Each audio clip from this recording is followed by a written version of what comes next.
ఎంతవరకు ఆ వ్యక్తి కేవలం నిందితుడు మాత్రమే, హంతకుడు కాదు.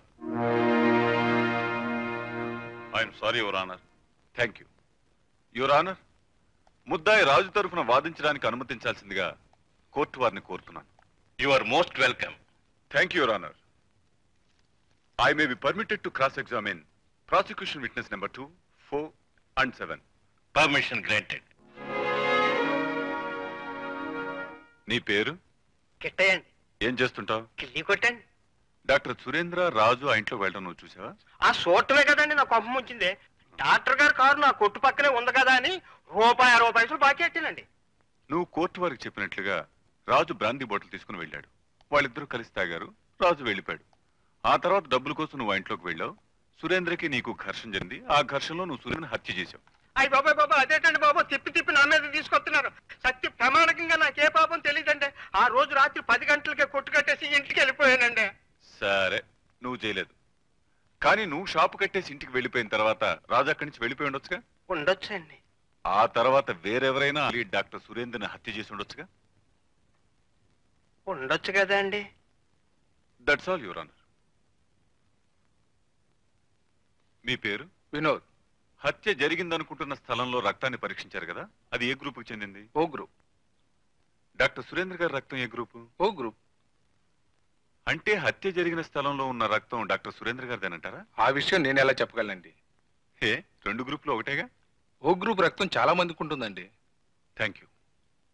That's all your honour. Mister Srikanth. Yes. December 5వ తేదీ కొత్తపేట చింతావారి వీధిలో 15వ నెంబర్ ఇంట్లో హత్య జరిగిందని మీకు ఎలా తెలిసింది? హత్య జరిగిందని ఒక వ్యక్తి పోలీస్ స్టేషన్ కు ఫోన్ చేశాడు. ఆ ఫోన్ చేసిన వ్యక్తి ఎవరు? తెలుసుకుందామని ప్రయత్నించాం కానీ దొరకలేదు. ఓకే, హత్యాయుధం దొరికిందా? దొరికింది. ఎగ్జిబిట్ నెంబర్ 6 అదే. Very good. శవం మీద ఎన్ని కత్తిపోట్లున్నాయి? వాట్? శవం మీద ఎన్ని కత్తిపోట్లున్నాయి? 7 దొరకలేదు. Please note this point your honour. శవం దొరకకుండా హత్య జరిగిందని మీరు ఎలా అనుకున్నారు? అక్కడ వాతావరణం, డాక్టర్ సురేంద్ర గారు కనిపించకపోవడం, హత్య జరిగిందని పోలీస్ స్టేషన్ కు ఫోన్ రావడం, ఇవన్నీ మమ్మల్ని హత్య జరిగింది అని అనుకునేలా చేశాయి. ఐసి, అలా అనుకుని కేసు పెట్టారనమాట. పోనీ శవం కోసం వెతికారా? 7 దొరకపోయినా ఆన్సర్ టు ది పాయింట్, శవం కోసం వెతికారా? లేదు. కానీ సర్కమ్స్టెన్షియల్ ఎవిడెన్స్ ప్రకారం. మిస్టర్ ఇన్స్పెక్టర్, నాకు కావాల్సింది ఫ్యాక్ట్స్ నాట్ యాక్ట్స్. మీరు శవం కోసం వెతకలేదు, అవునా? Yes. Thank you. You may go now. Your honour, prosecution వారు ప్రవేశపెట్టిన సాక్షుల కథనం ప్రకారం డాక్టర్ సురేంద్ర రాజు కొత్తపేట చింతావారి వీధి 15వ నెంబర్ ఇంట్లోకి వెళ్లిన విషయం నిజమే కావచ్చు. కానీ హత్య చేయబడింది సురేంద్రనని, హత్య చేసింది రాజేనని నిరూపించబడలేదు.